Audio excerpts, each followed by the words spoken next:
Tapiwa nashe uri mpenyu. Uri right here, tapiwa nashe, how are you?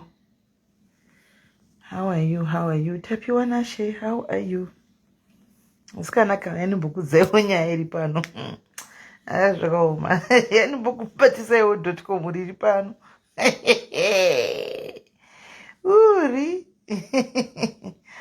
Yanombokubatisai.com guys. Yanombokubatisai.com. Nove, how are you? Yanombokubatisai.com riri pano guys. Yanombokudzai.com riri pano. Ndine dzungu guys. Dzungu rakandiwandira. Dzungu. Nasi ndadzidza munozati guys ka. Uyai pano guys, share life. Ndikudzei kana makambonyarira munhu ka nasi ndanyara. Kwane chimuzukuru. Ichanokuike vari kundifonera. Shuwa here tapiwa nashe makorokoto kani. Makorokoto gani mbumira negera.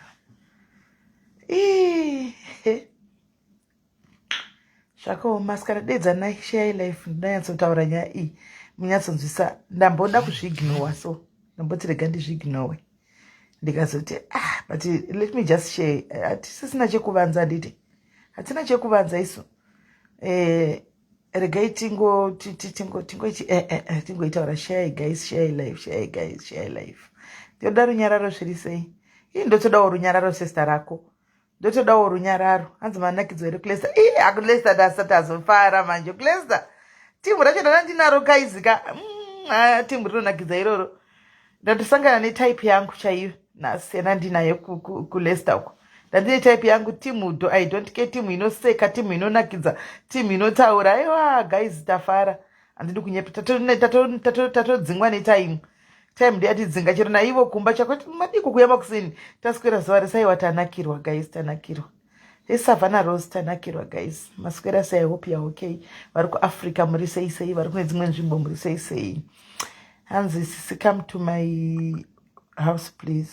Alright langa will talk guys. Ndoda kumbokudzai chimwe chinhu paupenyu kana mazoona paupenyu chinhu chinonzi godo pamunhu chakaipa guys. Chinhu chinonzi jealousy pamunhu. I know kuti sometimes it's natural kuti munhu uve negodo rinobuda mauri rimwe kune godo rimwe riya riri mukati rokuti ukaona chimwe chinhu pamunhu unongoshora so even pasina anything like chaunenge chakaipa chaitwa or something pane rimwe godo riya rinogara mumunhu chinhu chinonzi godo chakaipa guys. Kana paine jealousy uroi guys. Lester Musundire. Nai Lester, long time, how are you mfana? Vowarova kudaro nayo kunge pondo yakare yaya yemumaningirikiria yakare zvichembereya. Chinhu chinonzi godo guys chakaoma. Take it or leave it, but it's the truth. Ukaona munhu anenge akuitirawo azviitira chinhu chakanaka paupenyu guys it does not hurt even not to comment ongodarika. Chinhu chinonzi godo chinhu chakaoma. Munozana sindasangana neshura guys. Ene ndakuzvibvuma iko zvino vanhu vanotaura zvinhu zvakaipa pamusoro pemunhu havasi vanhu vari kure mufunge. Munhu pamunenge uchitofarira hako from afar nemwoyo wako wese. Munhu wekuti unenge uchitongomuonawo sekuti munhu atori bhohana kana ndiye munhu akatoipa nokuparadza iyeye. Ndiye munhu anotofamba achitaura zvinhu zvakawanda kana achida kutokuparadza pamusoro peupenyu hwako. Ndikakudza zvandasangana nazvo guys ene muzati ndasendegwa from kupi from Zimbabwe. Husband yangu achindisendera munozati ndagara pasi kudai. Ndagara pasi guys. Godo chinhu chakaipa. Vedu we munozati mukangozati pasocial media takasangana vanhu vachibva kwakabva. Vamwe vanobva kuHarare, vamwe vanobva kwaMutoko, vamwe vanobva kupi tinobva kugweru. Kugweru kwacho gweru yakakura guys. Gweru inogona kutove kuti umwe anobva uko kuLundi Park, umwe obva kuHaben Park, umwe obva kuRichmond, umwe obva kuMukoba. Mukoba pachayo yakakura. Kunoita mukoba 1 koita kusvika kumukoba 20 sakaisa kune mukoba 20 hameniko zvino kunonzi kwa hanzi always follow you. I didn't know Lester. I didn't know wena muri kuona uyu munin'ina wangu anonzi Lester Musundira kusara mucomment section. We grew up together. Lester uyu we grew up together na Lester Musundiri as sisters, right? We went to the same school though ari mudiki kwandiri. She was a year behind kwandiri. angari mudiki kwandiri negune angari behind kwandiri negore. Our fathers were friends that ended up making our mothers friends too. Uyu Lester Msundra Murugo nabo. Ushu comment section. She can talk about me, she knows me. Uyo ushu andiri kunongedzera ushu anogona kutaura about me because she knows me.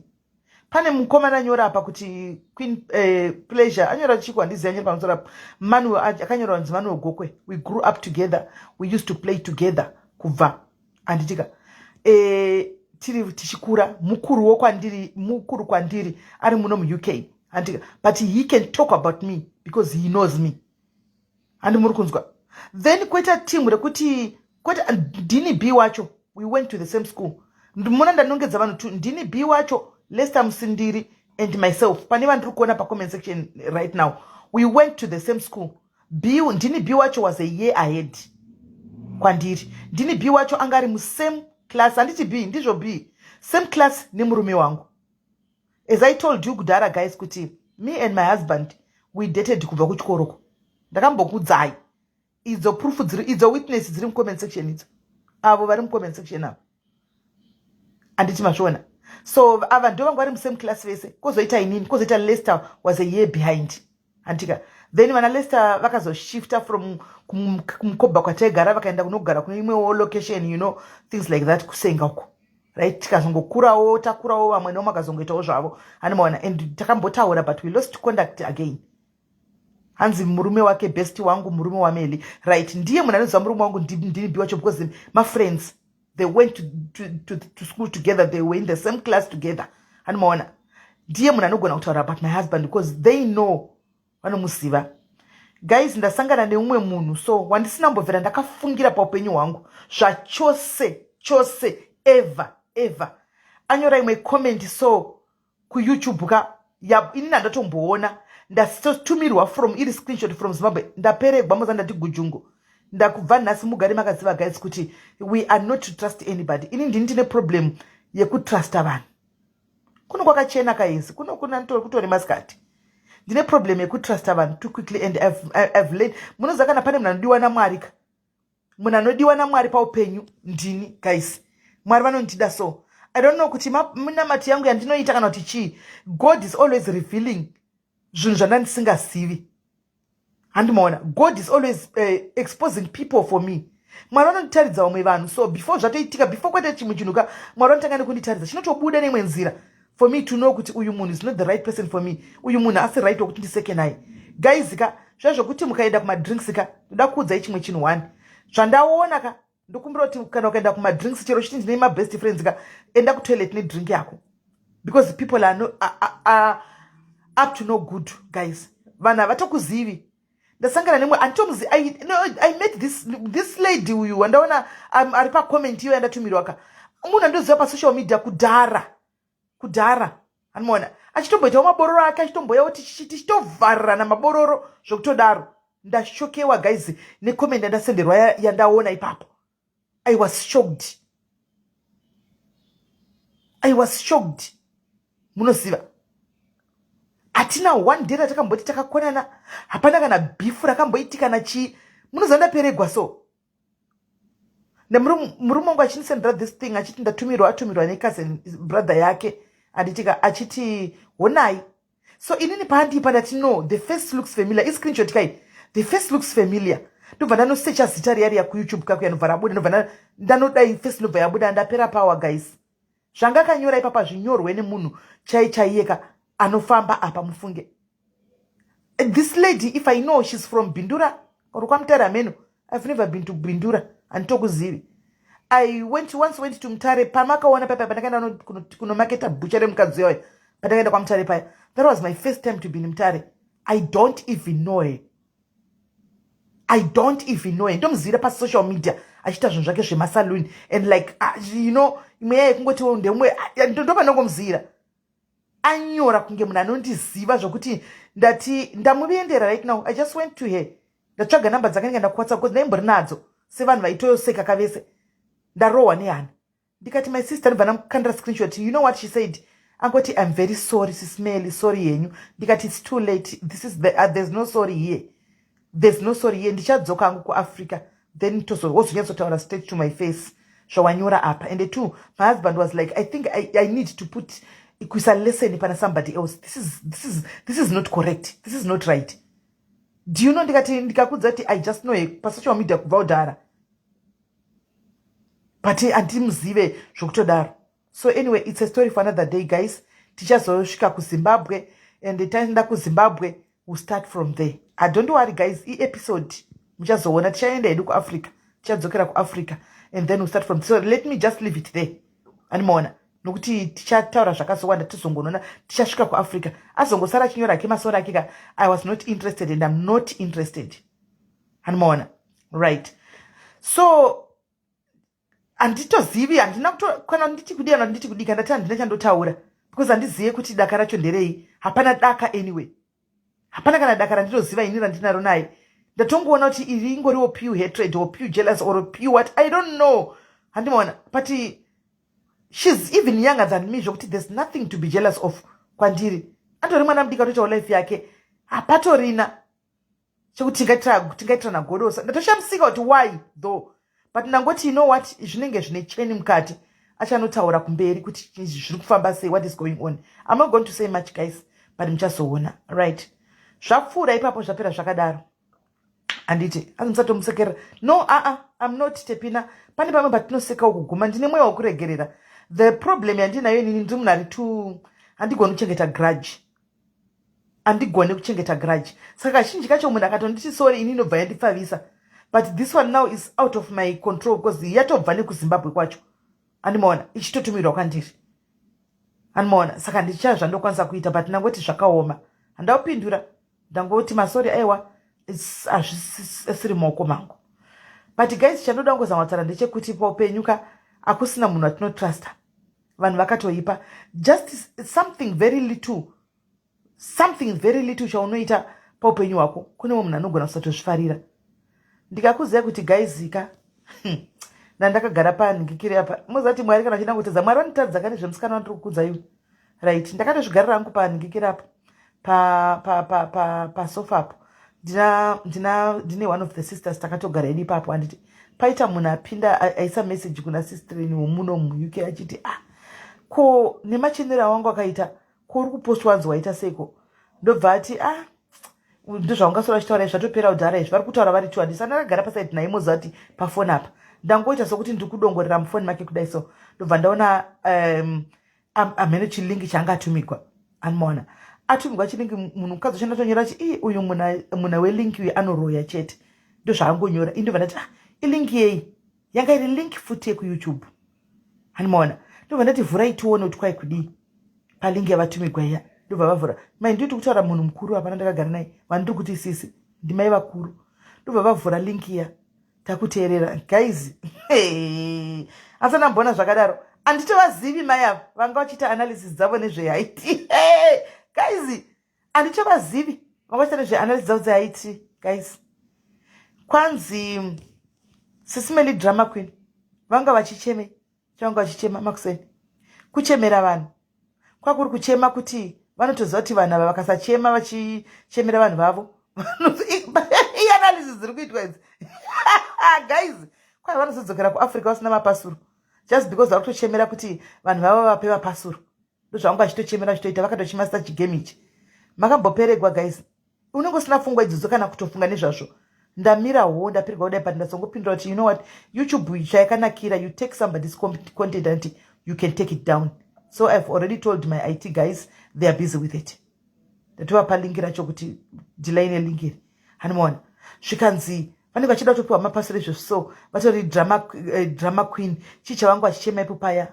Guys kana musina natsonzwisisa zvandandichichema makuseni paya, mwana wamakaposta mind ndingoshandisa futi same phone ine message yamai vemwana. Mwana wamakaposta ane bra yawe, mwana ane 14 years. Guys ndofunga mamuza tichizvitaura, she's only 14 years old. Mwana ane condition, anti muri kunzwa, mwana ane condition. Tambozvitaura paya ya motikari zvandibata, mwana asingatozivi antika kuti chii chiri kuitika, what was going on or chi. Mwana ane condition aitongotambawo zvake. She's got a big body antika probably because of the condition, but akabva breast hombe, but mwana ane 14 years mufunge aitonakirwa. Kwa ndikunyengera mapasuro. Ndaseka kani. Andiona. Koita mai vacho vaisekwa ivava. Maitawa vaya. Ndofunga ndambokudzai makuseni kuti vanhu vemu-UK havasi kushamisika nezvandikutaura because vanoziva kuti it's the truth. Vanovaziva. Vakaitwa maoperation avakaitwa. Ndakuudza ngati vane fridge ine matablets. Vanomwa matablets ari kuma 25 26 pazuva. Ka 1 ekuti iwo kamapiwa umedzi. Vakaitwa maoperation kuda 3 or 4 emoyo. Tutora moyo guys, unove ndo munhu moyo. So ndarwadziwa kuti chera ndicheme paya kuti pati ava vanhu vari kutukwa ava, what was wrong? Chavakanganisa chekuti vasikwe kudai. And probably vana kuona kuti mwana mudiki wavaituka uya mai ava indoziva ka condition yavanayo. Vobatikana poitika something and then what? And then what? Ndo zvandibata. I'm too emotional guys, you know that. Ini ndo munhu atori emotional zvoti ndogona kuchemera body yafa yandisingasivi. Ini ndo zvandiri. Munhu andisingasivi kungonzwa kuti rufu ndikamborwadziwa ndogona kutotanga kutobudisa musodzi. Antimaona. Ndo zvanditoriwo. Ndazoshamisika ndakudzwa mapasoro. Ndambokudzai vanhu vepasocial media. Munofunga kuti munoziva vanhu. Guys, musadaro so. You don't know people. I try my level best inini kuti ndisaburise private life yangu. Ndisasanganise private life ne social life.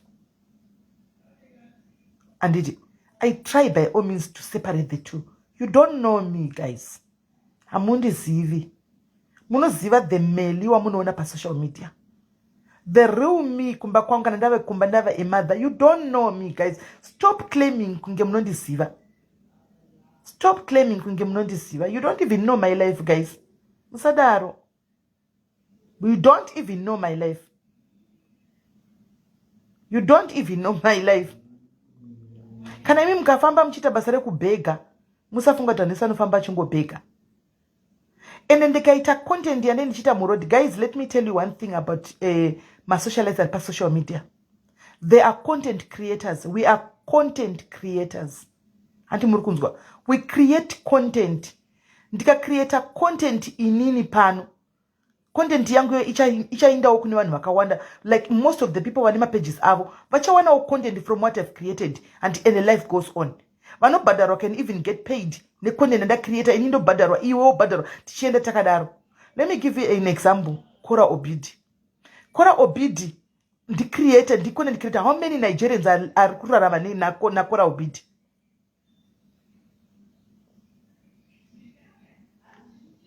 How many? Mwana Maria ini ntino kublow kasha. Iwo wagara uri ghost riri negative and we don't even need you here. Uri ghost riri negative iwo mwana Maria. You brought the names. I never brought any names. You came to my inbox ndikatadza kupindura iwewe.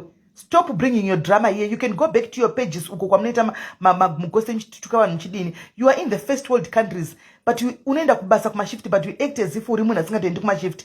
The way you are so vile and toxic, Mwana Maria, I always see you. Change, my sister. Change. When I came here and said my story, I never mentioned anybody's name. You guys did. You guys did. Right? I always see you. I don't even like you, Mwana Maria, because I don't know you and I don't even like you. And don't even go away. You're not even invited. You know not to tukira kwa mno tukira every day. We don't give a damn because I tombo tuoniko. And you don't give a damn because I tombo tuoniko. Even when I'm going so we talk kuma WhatsApp. Sitotaura ku WhatsApp, you are busy fighting with me here. Do you know me? Apa uri ghost. First world countries. Uno behave kunge shedu tinenge chiri kwabushuko. Ndokunyarira. Fungako. And you are a mother for that matter. Totokunyarira. Always nogara chikunyarira. Chinja unu wako. Chinja unu wako. Apasi pa page penyu pana tinamba ya page kwako yesu. And you never see me page kwako. Siyana nesu. Siyana nesu. Shatakaenda kune mamwe masocialites kweso kuvachitaura kwakadi kunotaura ikoko. Why would you come here? Right, tapedza udaro guys. Pepaya. Anmona. Ndatoona kuti saka atondiconfuse kunyanya nyaya yekuti the spirit of deception ndatenda kufunga kukutowe zvakaoma chimira unzo zvemajaya ndi anaunzezve. Saka content creator zvanoita, we create content anditi, not only for my fans, I create content for other content creators as well. Anditika ndokonata create content pana pa creation pano umopindawo apo toitorawo kapisi kakewo ono editawo zvotenda zvakadaro. Everyone gets a piece of that pie. Anti muri kunzwa, everyone gets a piece of that pie. Kana ndakafamba muroad ndiri kunoko ndichiti ndikuenda unononga boots idzo, ona izvinhu zvakaraswa guys, ndikunononga apo, that's content. Let me educate you. Anditika kune vasinganyatsozinzwisisa, because it seems as if people, they don't understand social media. E-content guys, e-content, that's called content. Munenge mchiti vanhu havana content, vanhu havana content, vanhu voita content futi mosekazve. Ndinotofamba ndichitoti ona izvinhu zvakaraswa izvo guys, toda kutononga. Anditika ndinogona kutononga kana ndichizvida, but inini hangu handizooni ndichinonga skuta kubva kunoku ndichinde neye kuAfrica, because handitorina kana anoshandisa skuta yacho. Andiwana ndogona ngoti guys, ndotononga, onai, it's content and the people will laugh and we have fun. Anditika tobva tatodarikira mberi noupenyu, totosiya zviripo. And chandatoona chimwe chinhu, one, regai ndikudzei, muno mudiaspora kurasa zvinhu it's normal. Kurasa kuraswa kwemaproperties it's very normal. Vanorasa TV chaiko, mafiriji, masofa. Munoziva kune vari kuuya, pane one of the diaries arifonera makusende anditika ari kunonzi kudiko handizivi, achiti ndoda kuti muye kumba kwangu, but ndakacleana, ndakaextenda imba, saka ndoda kurasa zvinhu zvakazara muno mumba, but mwoyo wangu uri kurwadza. Hamuna here munhu, vanhu vemaCOS vakabva kuAfrica vamuri kuziva, vauye vatore? Ndine mibhedha, ndine firiji, ndine atora imba yose yakatozara chaiyo, yatotaura kuti kana muine wemaCOS hamunoziva. Anditika zvikanzi because ndakambopa somebody else, vamwe vakanga vaine maCOS, ndofunga vakashaya transport, vakati chaya tichitora, saka vana kutora. It's very normal muno kuti vanhu vanokanda zvinhu apo zvakatonaka zvinyuwani guys. Anditika ndoda kubvunzai mubvunzo, let me ask kune vamwe vari dump, vari very shallow minded vavai. Anditika chamunoti bhero chi? Kubhero kwamunoenda kunozara kumastreet kumanigeria uko, chamunoti bhero chi? Chi chamunoti bhero? Yes, Ethel, how are you? Chi chamunoti bhero? Chinonzi bhero anti second hand clothes. Zvakafanana nokuti izvozvi denda ndinezvi ndikanonga masikuta ewa yakawanda, kata hobo apa ndinogona kutovhura bhero rangu ndikakutengesera imi zvananonga. Hanzi ndikutoshaka kurasa sofa nebhedhi, handi muri kuzviona? Handi muri kuzviona? Ndinogona kutotora masikuta ndounganidza, dai ndotonosvika kuti bhero rangu dai kuchinzi pane pekuzviisa kunazvo kuAfrica, ndosvika ndotovhura bhero rangu rezvimasikuta, ende vanotenga bhoza zvina kufa zvimasikuta izvi. Second hand ndiwo amunoti mabhero emimi. So there's no difference. Ini ndikanonga bhutsu murodhi muchida unopa umwe munhu, anoona nebhutsu zauri kunotenga kumazitye iwewe, ese mabhero. Hani muri kunzwa dzandanonga dzakakandwa dzaraswa panzwi apo, handika ndodziwacha, ndosvika kuAfrica ndokuti dzitengesera umwe munhu kuti tenga bhutsu idzi, kana chimwa tora bhutsu idzi. Ndo dzembe dzamunongonotenga kumabhero. Vazhinji vanorarama nekupfeka mabhero. Nai, is there anything wrong nebhero? There's nothing wrong. KuZimbabwe hama dzedu dzinorarama nekupfeka mabhero guys. Vazhinji vacho vanorarama nekupfeka mabhero. Mufunge, vanopfeka mabhero vazhinji vacho na kuZimbabwe. Ndo hembe dzavo, because they can't afford kupinda mabotiki. Notiko zvinezvi kwangozara mabotiki, vanhu vanenge vachingoya kuzohodha kuSouth Africa vachienda kunotengesa. Saka zvinenge zvichidhura. People, they can't afford. Kubhero unoona chinhu chedola $2. Unotenga unowachawo aina utopfeka. Hazvina mbosiyana nekuti ndazviona zvinhu zvakaraswapo, hembe dzakanaka ndatora, ndapeta ndaisa muzisaga, ndaenda nazvo kuAfrica ndanopawo vanoda. Guys, ndikanonga, mukaona ndichinonga ndikafunga mangwana ndanonga bhutsu. Hani muri kuzvinzwa? Ndikana ndichida kudzinonga ndogona kudzinonga kunopa somebody else asina. Handimbononge bhutsu kuti ndinopfeka inini. Hani muri kunzwa? Handimbonongi bhutsu kuti ndinopfeka inini, kana hembe kuti ndinopfeka inini. Hanzi nemumwe kuti basa kuti nyadzisa kudiaspora, kuti basa rekufamba chinonga zvinhu. Saka zvinhu zvoenda kumabhini, ko kune vanhu vanozvida. Zvinhu zvoenda here kumabhini. Ini nchitoziva kuti kune Africa kune vandotoziva timhuri sitorina kana pekutangira. Wakaropafadzwa zvako iwewe kana uinazvo. SBMK wakaropafadzwa kana uinazvo iwewe, kasi vazhinji vevamweka havatori na ufunge. Ini ndinofamba ndinopinda mudzimba dzevanhu, I see a lot of people ukuthi unotoona kuti vanhu vari kutambura. Takambopa baba comfort maslippers guys, makaona mafarira vakaita. Maslippers chaiwo aya tanga tatenga 10 rand. Makaona mafarira vakaita. Saka mukangozoti life dzeduka adzifi dzakafanana guys. Adzimbofi dzakafanana life dzedu. Imimi chiignowai. Zvamunenge chipfeka zvamunenge munazvo zvinodhura. Morega isusu tonongera vasina. Anditi kana chida kunonga. Anditi but inogona kungofuti content yanenge chitongokupaiwo zvangu. Anomuona kuti muwane zvokutaura. Ndotokupai content ndotofamba nchitoti ndoda tonononga hona yapo izvo ndotoenda pachiri. Anomuona ndotononga. So sometimes to educate one another zvitori right kuti muzive kuti it can be content. Kana ndada chako chakondogona kutora mazidrum ndikazadza ndikatumira kuAfrica uko. And the people can take vasina votopfeka zvavo. Vanototenga kutopfeka vasina because it's allowed. Mufunge. It's allowed. Stop kungofunga kuti munhu wese anenge auya kuno diaspora auya kuzopema. Mbomirai kufunga izvozvo. Mbomirai kufunga izvozvo. Exactly Natasha chero ndikachifarira nachinonga pazhapo chiri changu ini. Ndikachifarira ndikachiwacha ndikachipfeka. Chakatondinakira. Munoona pressure yamunopa vanhu, ndiyo pressure inopiwa vanhu guys. Yekuti we think kuti bhera ripfekwe. Bhera ripfekwe iwa huna hembe. Wakunyara kwenda unotenga kubhera uchinyara kusekwa. Wakupesera kunopinda muchikwereti. Chokwenda kunopfeka kunotenga hembe inodhura. Because unotya kusekwa usanonge chandanonga po sanonge chini wachiona chakanaka usanonge. Siya chizonongwa na somebody else because ukanongwa urombi. Come on guys, you end up wapinda mu pressure. Mangwana ndeta pressure ndapinda muchikwereti makundiseka futi kutsapinda muchikwereti. Siya ivanhu vapfeke.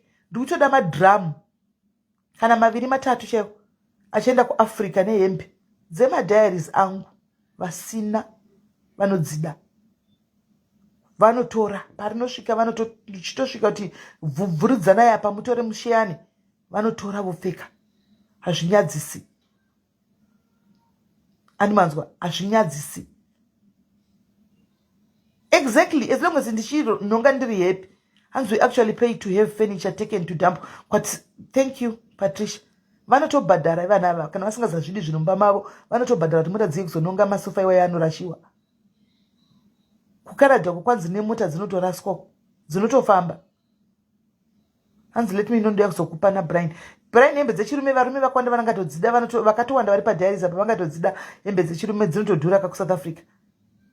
Kwanza I have 2 TV I need to get rid of. Andi muri kuzvona.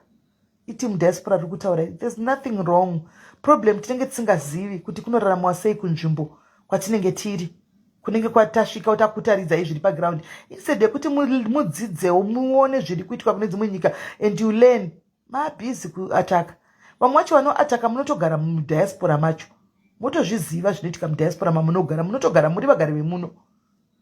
But munonge muchibatsira panoti mueducate vanhu vekuAfrica what is going on nekunoko. You are busy helping them to laugh. But mune muchitoziva kuti aiwa ndo lifestyle yekuno. Munokanda zvinhu kurodhuko vanoda voya vachinonga.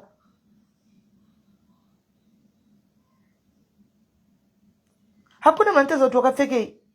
Hakuna mnanteza kuti wakapfekei kunoko ende ndakandombokudza nyaya yemotikari guys ndikati inga tinozvipa pressure isu masimba. Mota dzandiri kuona kunoka tima fuel saver guys.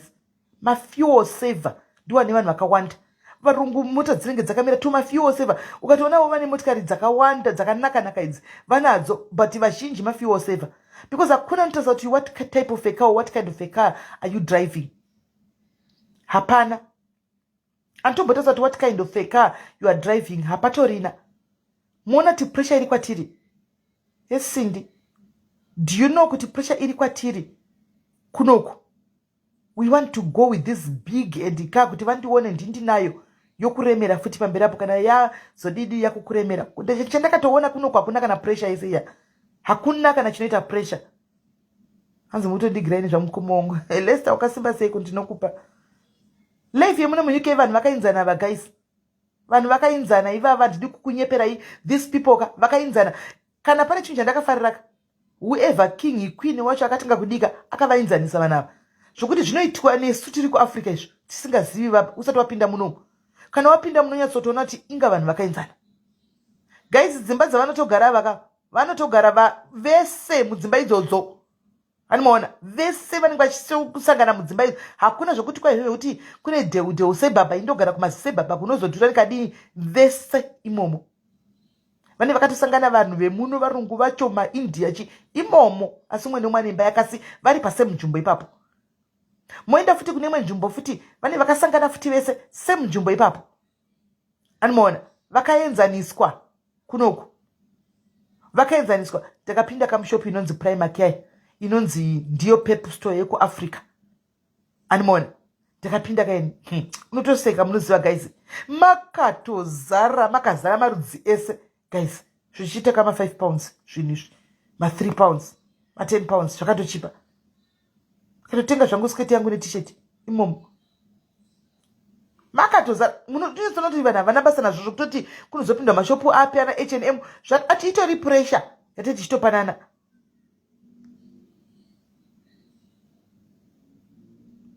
Anomaona kutopanana pressure but ivo pachavo havana kana pressure kana shungu kana dhiri kana tukwa ye makambona kuAfrica mira ndikudzei guys why ndiri kuti zvinhu izvi zvinoitwa nesu kuAfrica. Makambona kuAfrica team gainitaure team South Africa. Team South Africa ichibva kuSouth Africa ku after 3 years isati yamboenda kuZimbabwe ikasvika kuZimbabwe uko inoda kufamba inotakura hembe dzadzo kuti vanonondiona kuti ndiri kubva kunze. Makambozviona ene munozviziva imi team South Africa ndozvamunoita kuti anotakura hembe dzekuti vanofanira kutonondiona pane chichinja every day. Kuno kuSouth Africa kuno kwaninga sina kana zvake life yepamusoro inoshamisira anongorarama life yakewo. Anomaona but kuZimbabwe kwavanotosara vachifunga kuti munhu akagarika pressure yatozvipa kuita kunge kupinda mugogo mumol negogo yakareba kudai chiti ko mumol tsoka dzobuda kadzazvimba dzogwadza utonyatsoona kuti muZimbabwe kuti vanyatsa kundifila kuti handisi munhu wemuno ini handigari muno. Kuno kwakuna izvozvo guys. Mukufamba musangana vanhu vakapfeka maslopes vakapfeka zvimataiti vakapfeka chii zvingori sipu hakuna anocheka mumwe anotocheuka mumwe hapana anotocheuka kumwe ndipo pasitorina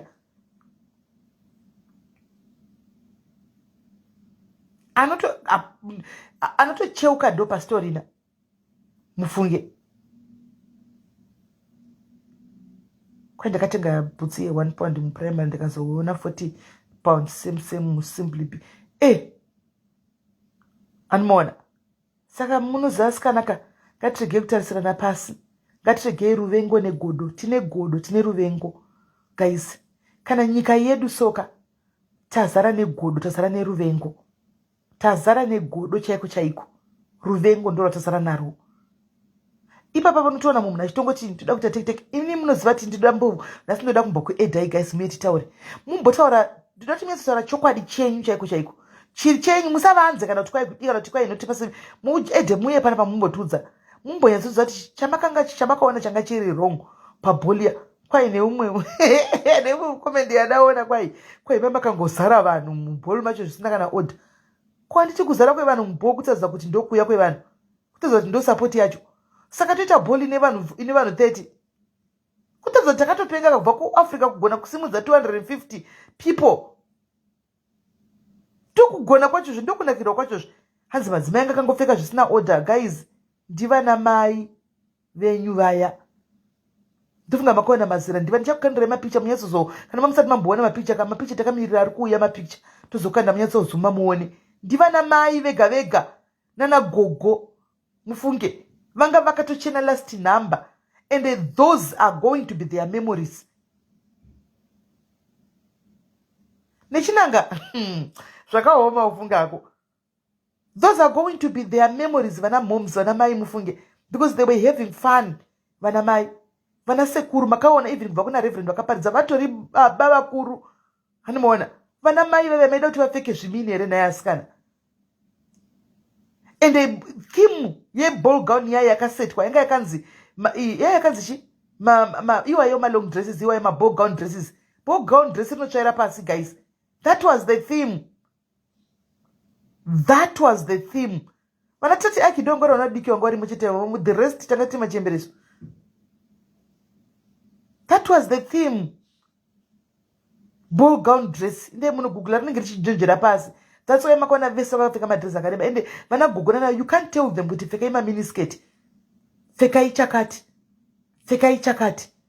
Peji redu rina na mai mufunge. Rina na mai peji redu harisi peji revana vadiki.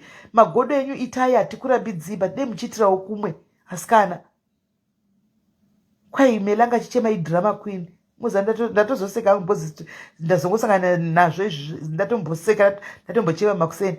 Kwai drama queen. Shosho wakantarisa ndi drama queen kuti ndingato biso dzinongobuda just like that pazvinhu zvisina kubata munhu. Zvingani zvandosangana nazvo.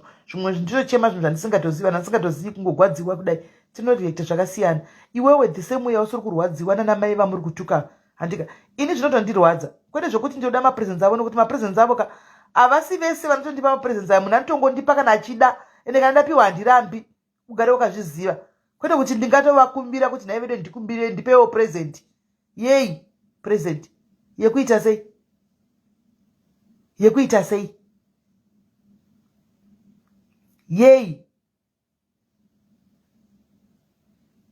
That is very wrong. Daku edai guys. I heard tati akaita analysis ye height ye ball. It was a ball actually, not a height. Ndosaka vamsina mbona t. It was a ball. Then Chiera ndakamona wachita analysis nezuro. Thank you very much evidence Chiera. Anditika ne analysis zako tinogamuchira. Tudambo edo imimi. Anditika manje maitina ye mabloggers acho kuchoka following yacho tinozova follower sei because vana mai vacho vanenge vachibhasha ndo vanogona kuzova follower futi. How are they going to follow them kana vakavatanga nekuvabhasha muchitora mapictures muchinderedza muchidai? You are becoming toxic. You say you were toxic, yes, but you are just becoming like that. Iwe wacho vana mai vacho vanozokufollowa sei? Vanozokufollowa sei? Avazokufollow. Zvotongotaridza kuti crowd yako yakamira sei? Vanhu vanenge vachikufollowa vakamira sei? Zvinobva zvataridza. Maona masikati patanga ndina vana mama ndinavo masikati vanchitaura kuti tachiseka singa tiri kuLeicester. Mazvo vachiti kwai just having lunch takagara. Zvanzi tigotogoenda mascreenshot tigosora takutendedza kumafira kureva. You see how bad it is. Just lunch. It was just lunch, no drama, nothing. And it was not me angachida kubaya button. It was my tawa vati ndoda kubaya live button. Antika ndoda kubaya live. Zvikanzi maiwe kani usabaya yako live button. Umakatanzi Melly was not even protecting these ladies. They had to protect us. Anga chichema they had to protect us na kuita live. Guys, there is global. There is global. My life even tichita tiri kuita. Tinotozongoita kuita vari ku Africa. Because tine team riri ku Africa. Rinenge chida kutoona my life. Saka tinoita sei kuti vaonewo. Torega kuita my life just because kune vanhu vachatora vachidai so. Tinototora my life tinotoita kuti vari ku Africa va connect. Sezvatinongoita ku Africa veku diaspora vanenge vachiti ko my life vachari kuuya nguva vanotoisa data kuti toda kuona my life. They buy data kuti toda kuona zvoku Haiti yoyo ku SA. Tokanda my life. The same way kuno tinotoita live tokuti veku Africa vaone. There's nothing wrong in doing my lives, but it's what you guys do pavanhu vari kuzvifarira that is what is wrong. Vana sisi mavhela vari kuAmerica vaitodawo kuona antimaona. So ameno guys ukati titaure kudai unoita sokuti wazodai kati wazodai antimaona vanhu atinga vagoni guys. Eshandozonechekuti ane bhora ndiye anomakwa. Ane bhora ndiye anomakwa ende ukatoona uchimakwa ka une bhora zvokutodaro. Nokuti kana usina bhora ka hautaugwine zvako kuti uri ani. Kuti uri ani. Ukaona uchitota ugone bhora uri kukwidza. Right guys, ndoda mumbokuedhai timbonzwawo mafungiro enyu. Come and bring your honest opinion. Mumbotiudzawo kuti kubhol uku guys ndepapi pamakaona admin team vanoda kuti tiite live iyi. Kumbira tiite live iyi. Now I'm doing the live mozotarisa reviews because next year havasi kumira and hatisi kumira. Next year is going to be another country kwatinenge tiri zvakare. Kuchitoenderera mberi hatisi kumira. ende Mwari vanotishopapadza vachitigonyera mufunge, ende Mwari nokuti hatina chakaipa nemunhu, hatina chatiri kuitira munhu chakaipa, tiri kutongoenderera mberi. Muchangoramba makamira muchingotara muri panzvimbo wani tichingosumuka tichienda. How are you Lisa? Ndipo SIS MELLY makadini. Ndiri right kuri sei? Kuri right. And your ball was excellent. It was elegant. The women looked fabulous. The presentation yedeco yenyu was over the top. I'm sanamboenda kune occasion yekuZimbabwe yakanaka kudaro kusara kwemuchato mimwe yandakamboenda.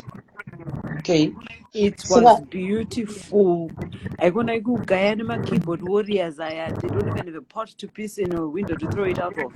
I started to ball kana even gonna go high tea kana low tea. And I think my endeavors SIS MELLY, they're absolutely amazing. And you have done such a wonderful job for Vanvaru diaspora, the way you conduct Zvinhu and everything. So I say kudos to you and I give you your flowers. Great job, Netimi, and all the best to you. Thank you. Wow. Thank you very much, my sister. Thank you very much. Thank you. God bless you. Hi, Right. sorry, my sister, hello. but I just wanted to all right. She acknowledge say vakachena vanhu vanga vakapfeka zvekwaqueen vanhu vaita zvenzvimbo iyoyo. What Zimbabweans need to understand is each country has a way of celebrating anything, and kana vasingazivi izvozvo vakasara, because muchauya kuno kuAmerica we might not be wearing ball gowns, but we will be looking good, we'll be looking dapper, tinenge takachena zvekufa. And I know my keyboard warriors vanenge vachiuya vachishora vachidini, but you know what, one thing I've realized about social media, you have to have a very thick skin. Ndotonzwira hangu kutana mama vasina kuzvijaira kuti vanga vakutaurwa vachidini, but ndo entertainment yachina ndo inodhodza vanhu kuti vachisanganawo nevamwe. Like you're saying, SIS MELLY is global. We also would love to have you in America. I know it would be a fun event for everybody to come to. And it's always nice to introduce something new where people will come dressed up and enjoy what I saw happening in England. Vachifara zvinhu zvavajairawo vachiona kuti vamwe kusouth maita manhingirikini mafunctions mangani life, but this time they got to experience it.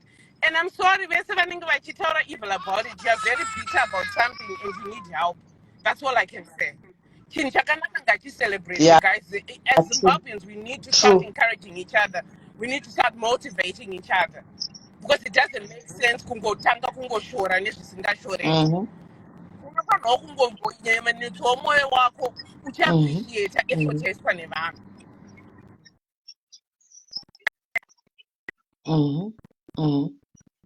And if you think the people who organize that thing from 48 years to I think about mgogo wangu 67 years ndo vanhu vakaorganize that thing. From 48 to 67 ndo makore akaorganize that thing. You see kuti tikabuda so sweet. So kwandiri vakatotidarika isusu like kuAfrica ndakatarisa vari vana gogo kudaroka vakatotisetera standard yekuti takatoona kuti yo ndivana mama but all the time yekumhanya.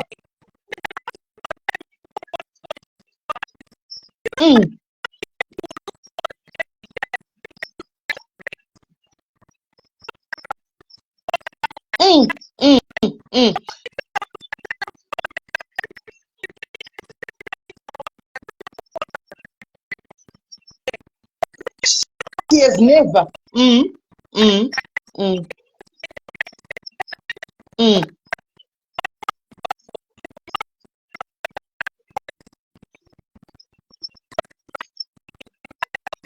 Thank you.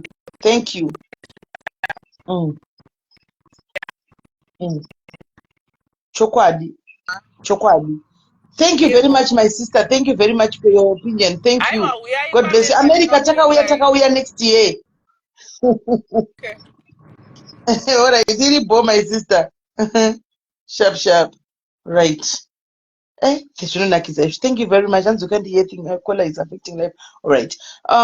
Guys, kana vari pa mwadoda kuedwa mutipo honest kana makona pakakanganisika, guys, please come with your honest opinion. But no, I think pakati dei pakaitwa so. Pakati dei pakaitwa so. That's how people improves every year. Antitika. Thank you for the stars. Thank you for the stars. Zvikwanisika tumbonje masters guys. Ndutona tasvika 1.1 kwa vepi. Thank you guys. Thank you. Right, shikatimboisa omutimbonzwawo. Christine hauna add button, hauna green button. Imbobuda udzoke pa life, bva pa life panapa ugodzoka futi. Hauna add button. Tolakele, how are you? Hello, mother. How are you? Good. And how are you? You were looking pretty. How? Mm. Hey. Mm. I was enjoying myself watching here in SA. You were looking, it was top notch. I wouldn't lie. Really? Eh?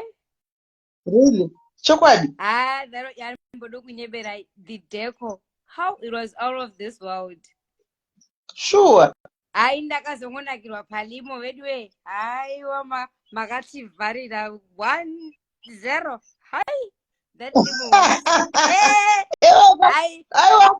Tolakele, ndizvo next year kudurban tikati tikudzoka kudurban munenge makuziva kuti maiwe kana we fight for that standard. Durban isari maprivate jet sika pakaitwa limo apo makatiuraya nehama yowe Anditi. haisisi ambodo kunyeberai. Let me tell you something.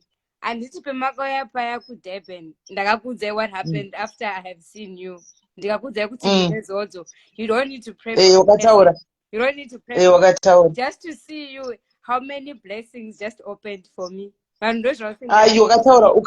Ndichiripo ukati the moment ndakubatai a lot of things changed. People, they don't know about you, Sisi Melly. Unless they don't. If you come close to you, they will know what I think what is Sisi Melly's diaries, kana kuti maive diaries. Vanezodzo. Vamwezu, we are actually happy. I can't wait to see you back in Durban. Anditika. Yeah. And the other thing, Mother, don't listen to people who say negative about you. People who want, I saw your live in the morning and I was like, but people, like really? Your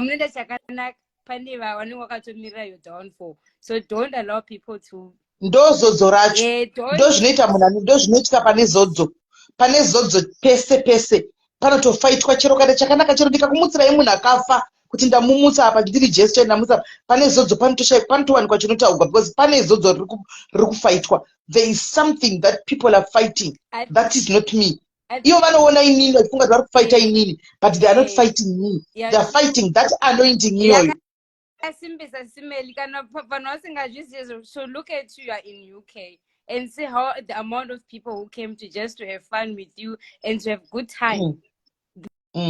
Moreover, that you started with a pastor who prayed for your event. How many events have that time? Let's start by praying. Let's end up with having fun. Let's not judge amongst each other. Like maybe people I see at Durban. It was mainly Wanamadumbe. It was not people with professional kind of lawyer, kind of a businesswoman. No, it was people Wanamadumbe. But everyone was treating each other like we are one and the same. That's what you have, that's what UK people showed you. I think America will actually do better because they have 2 events now. Their one, I think it will be a superb one. Hands next time I could have put some presents Muchanga. Hey, all right, please. But we out. Yeah, you are right. Yes, you are right. All right, thank you. All right, thank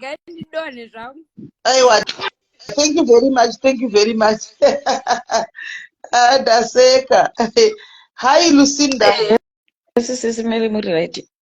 Mushe kuri ndimi maidai kuita viral. Kaita kuita kudengenesa internet. Aiwa. Kudengenesa internet, my man. Munoziva kuti chiisisi Melly. Zvazvakuita kati kutofana kufamba with times. Because time yatiri inei do you know kuti like isisu eZimbabweans tagara titongori toxic zvekutodaro ukada mukada kutongozvitazisa ene zvikwane mweya wekungoti vanhu vanongoda kungodzikisira havatsvage chakanaka chaitwa nemunhu vanenge vachida kungodzikisira and they just want to destroy kungokrasha ningi spirit yemunhu they just want to belittle everything hazvina kunaka ivi mifunction ye it was nice nekudi munoziva kuti plus futi chimwe chinhu chandiri kunotisaka there is this wave of people vanofunga kuti zvinhu zvinoitwa nezera kunze there are some things vedwe zvekuti vanhu vanofanira kuziva kuti kune ma-age groups sorry kune ma-age groups akasiyana siyana plus kudiaspora guys kuti munyatsonzwisa imi sisi meli mukutozvionera vanhu vanenge vachingori kuita basa rekushanda chete kushanda social life chaichai hakuna anditi regai vanhu vafare guys ende zvangachitawo zvezvekuti isisiwo patikasvikawo kuno kusisimeli taitoti takati nekamentality kedu tiri kuAfrica kekuti munhu uchienda kutauni unoonekera unoita kuchena ugoita kupfeka best dress ndofunga kana muchienda kana kumasupermarket chai muchaona vamwe vanotoenda nemapijama chaivo kuzviendera nemapijama munhu mapatapata ini I used to laugh at myself ndandiri munhu wekuti sisimeli I used to live in my high heel 6-inch heel ndichitona nge ndikatenga flat shoe tinge ndichitambisa mari kwani takazoti tauya kuno kwazona tatombonyora zvangu kuti isisu pamuchauya kuAustralia nekuNew Zealand muchazvionera kuti national attire yedu kuno munoziva tumashoti twaitambiswa bhora nevanhu vakudhara so twaita nge tumaadidas tune kavhenti pasaidi isu kunoku that's ndo inotori national attire iyoyo kutoti kaadidas short kako t-shirt yako nepatapata maslippers chaiwo chaiwo that's the national attire yekunoku yekutoti ndo zvatinoti I could never see myself wearing that but tinotozvipfeka takutopfeka matrainers magogo akutotinetsa dzimwe dzenguva saka vanhu ngavadzidze kuyemura paitwa zvakanaka vedwe chakanaka yemura iyo hazvina kunaka but you know what keep doing what you are doing sisimeli you have touched a lot of people in this world diaries musaona nge is just kuAfrica chete diaries is global munototibatsira nezvinhu zvakawanda stereke and we love you and we want you everywhere saka ikoko kushorwa ikoko sisimeli kuri kuitwa vanhu totipo shunguwo dzekutoti aiwa nesu tinoita kutoona kuti vedwe guys ngatimbonzewo sisimeli kuAustralia nekuNew Zealand hamuzi manonoka here Lucinda iwo ndiwatosara usimo mugroup ratove ikoko reAustralia people riri kutoorganiza the ball next year is there in Australia yatotanga kuorganizwa kudhara so now UK ledziziva kuti takapiwa chitsvambe neAustralia yakauya so hatina choice we have to go so definitely kwakauyiwa kuAmerica gore rino kuAustralia gore rino manje very good because kana kutori negroup mugozo ndilinka kugroup nesuwo vari kuNew Zealand tichiedha nemomo because paAustralia that's the next that's the closest country to us totorongawo totoziva kutoti aiwa team New Zealand takaenda kupi kuAustralia kuna sisimeli thank you very much thank you Lucinda kuti zvataura is true ndikurangarira padaitaura nyaya yeku-UK apa tichiri kuAfrica chiti ku-UK pane vakatobheja kuti hakwende uremember ndikadeclare september ndikati manje ndichakuenda mira izvo handiwanzoita show off but regai ndiite show off ndinyatsokudza ndichakuenda ndikutokuenda madhonga achikuma ende ndiri kunyatsotopinda pasina nachipa airport ipapo remember me declaring muromo wangu une simba and that's exactly what happened ndakanopapinda zvakanaka ende ndakanyatotopinda smooth exactly even kana nyaya maitaura pamuchitiudza iyo jenika do you know kuti the testimony yakazvimirira pairi vangani vanonyimwa mavhisa vangani but chinzwa unzeka zvandokudza kuti this god ka zvandokudza kuti mwari uyu I am favored for real ndoda kukudzai nhasi guys something that didn't know taka-apply mavhisa tiri 16 kunzwa 16 only me got the visa only me got the visa 16 vamwe vangu vakachema tikachema kuseruko tikachema mari dzaenda mavhisa asina kubuda only me got that visa hanti mazviona Saka izvozvo ndo zvinenge zvichitorwadzawo vamwe vanhu. Ndo zvinenge zvichitorwadza vamwe vanhu because munotori nezodzo riri kwamuri Sisimeli, whether you don't see it or what, but a lot of us see it. Kutoti aiwa Sisimeli mune zodzo riri kwamuri. Ende musafe makaneteswa nevanhu mufunge ndo zvinoita vanhu. Kunyange ukadii even kana Jesu chaiye kwanu vamwe vakamuramba wani. Ndizvozvo. Vamwe vakamuramba wani. Saka you just have to know kuti you can't please everyone. You can't be loved by everyone. And not everyone wants the best for you anyway. But and ukaona usina critics uzoita pancha kuita. Isu tiripo takaenda so far. Thank you so much UK Dad. Thank you Miss Linda. Thank you my sister. Thank you. God bless you. Thank you. Hi my sister Winnie. Kanjani SIS MELLY maswera Mushe sei? mushe dasara masara sei. Uku muri kuwana time yekumbozorodza kufamba kwamuri kuita. Tichazorora zvedu. Tichazorora. Even that I've got to comment. I normally see quietly in the background, but I needed to say something. I came to the ball. Takanonoka hangu kusvika because ndine family commitment during the day. Yakanonoka kupera. But ndakafila kunge I didn't know I had never met you. I didn't know any of the people there. But I felt like I had come from a family gathering to another family gathering. Zvinozobuda izvika unoshaya kuti vana vari kutaura zvavari kutaura it's because they were not there. If they had been there, nguva yekujajana kana kuona kuti ninge akapfeka chii penge pasina, because it was just filled with like a family, like love, like just enjoying and just enjoying each other's company. That's how I felt. And there's definitely something about you, my sister, and you and it's something it's not even kugona kwenyu mim. It's being led, you are being used by and I'll say God because that's whom we believe in. There's just something about you, and you have to keep allowing that thing to lead you, because what you are doing, you're opening up opportunities for us to help other people. You are giving us a platform to do kuti tisido tinyengetero kuna Mwari kusida something good, because without you how would we know kuti kuna na baba comfort kana kuna na comfort vadoku whatever it is whatever all that work that you do.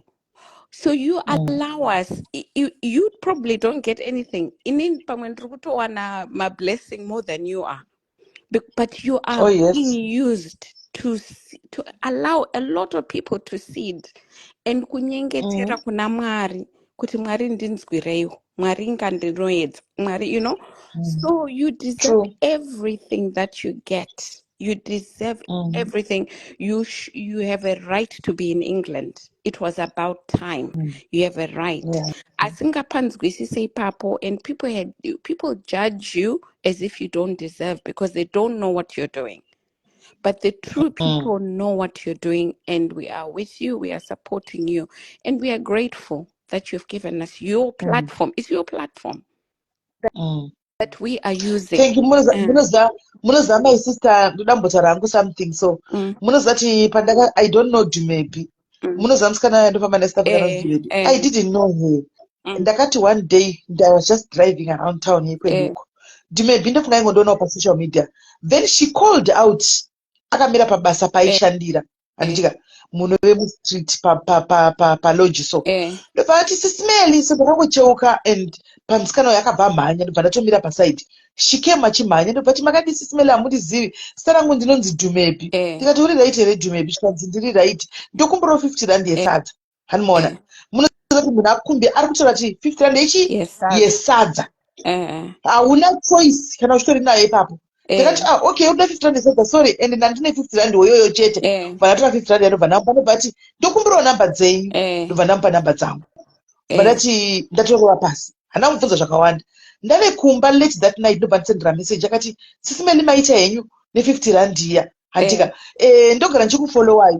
Handiti ndogonawo maskits. Ndoda kuitawo ndingaita chii.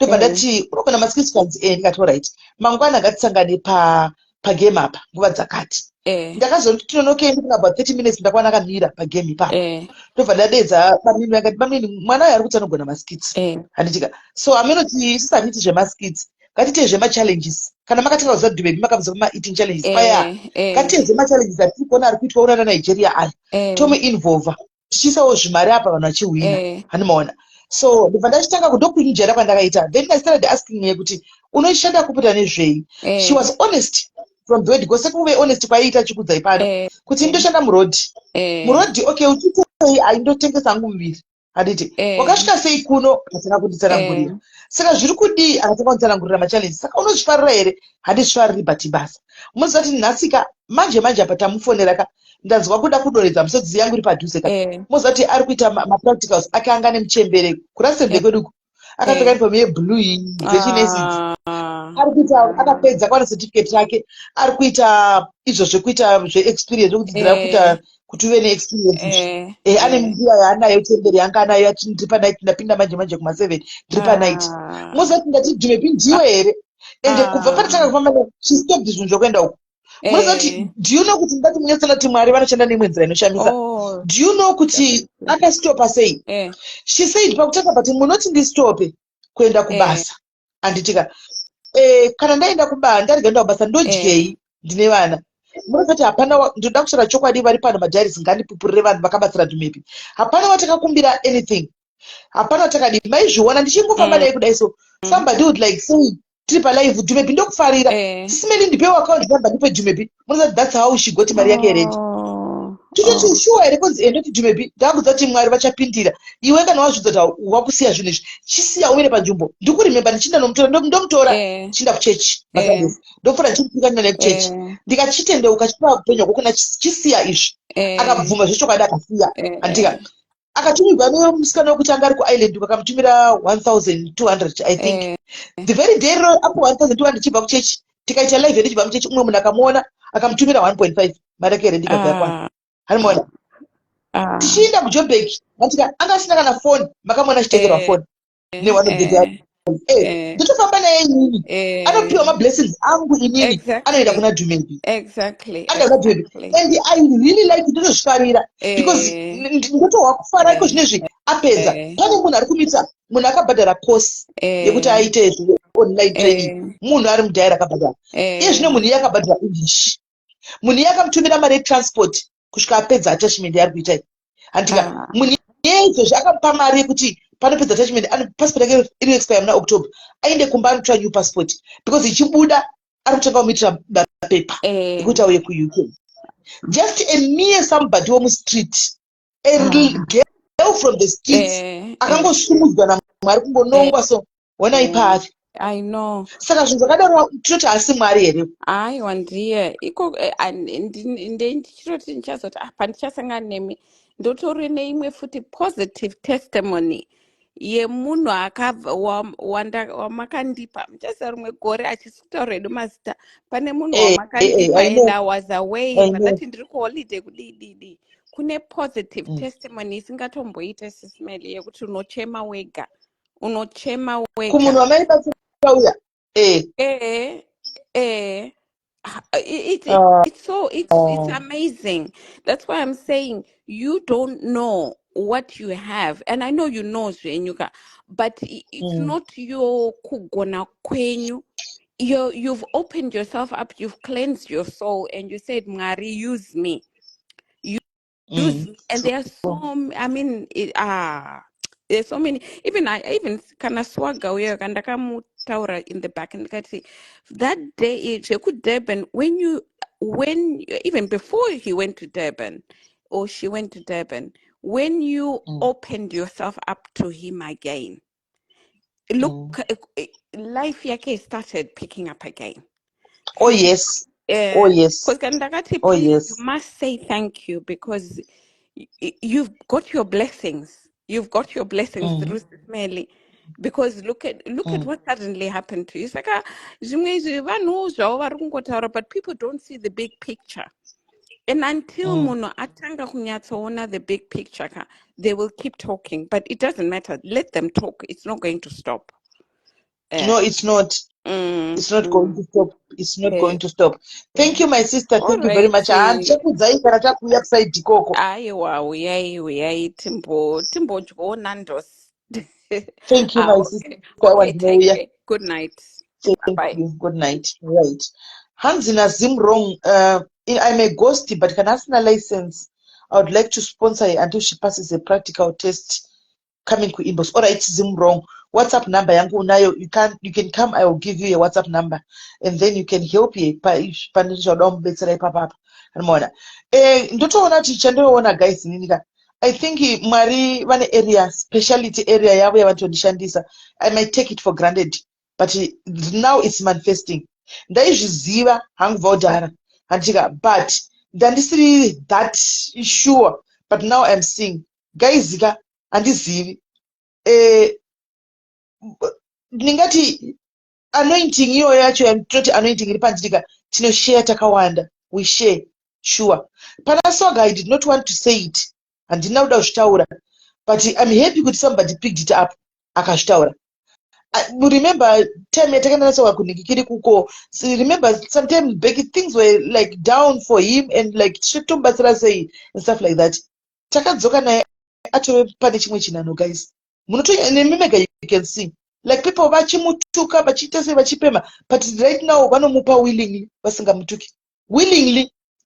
Anomaona we share. How many people vamakaona guys vamakaziva through diaries vachitangira pano vachisinga zvino vave kudenga kwavave uku, kudenga kwekudenga kwavave, kudenga kwekudenga kwekuenda kwavave, vave kudenga kwekudenga. Asi makatanga kuona vachitangira pano. Diaries haina 5 years guys. The diaries started 2020. That's when it started diaries. Now it's 2023. It's 3 years chat. 3 years chat. So I believe kuti pane zodzo pese, the devil has to fight you no matter what, so that you can have your breakthroughs. If we are not fought, then I believe kuti tinenge tichitori vanhu vatori wrong. Anomaona. I believe ameno. So we expect this, though zvishimbozotirwadza, especially zvikaenda kune vamwe. Nesingatasiri kuti zviende kune timu rangu iri, ndichitasira kuti zviitwe pandiri inini hangu, because isusu tajaira. Tisatina basa nazvo guys, zvokutroliwa aiwawo kana pressure. Totosaka zvimwe zvacho tinotokonzeresa kuti tipe content. Like yekumasajia ndakatoudza timu ndikati mirai muona handimuna toda kumasajika, ndoda kumbopa vanhu content nhasi. People are going to mablogger madiki anhasi vanoitawo content. Mirai muone. Toda kunyatsonoti anyatsoita chaiko chaipo achiita masaji mukomana uyu. Anomaona.